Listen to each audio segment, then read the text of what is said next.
Hello mga Marites! Another day, another vlog. So karon day, wa man may lain sudan in town nga madakpan. Ang among nadakpan sa kuan is batongs.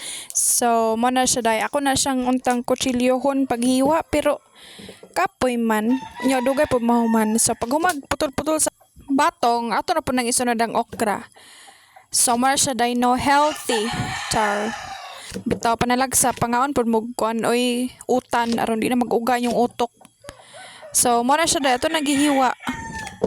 Kawan po lang isagol di ba? Mora na siya to ma-afford kay pobre man ta. So di ta mamili unsay sudanon. Next is atoy sunod ang kaning bawang. Or in Bisaya it is a ahos para sa mga wakwak nga silingan. Na char lang. Bitaw oy mo na siya tong isagawa. Man tay Bombay day kay pobre raman ta. So nahurot naman atong gahapon. Ito na day na siyang ilunod sa kalaha. Lisod pug ato nang ilabay pag gumaghiwa no. So paglunod day nato ana aw. Matik. Sunod po ng batong ug sa gulag okra. Pagkataod-taod na ron aw. Ito na natimplahan og tujo. Toyo rada ina nang asin kay mapalabi mayoti ay napuntaan na. Of course, but nga nagmagic sarap aron ang iyang sarap. Magic sa daw.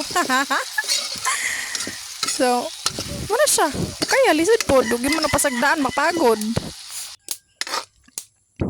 Mo siya dayo, di ba? Super lami.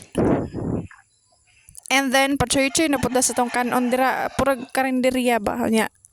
Tong isudan ang batong. So din ta magpadugay-dugay mga onata.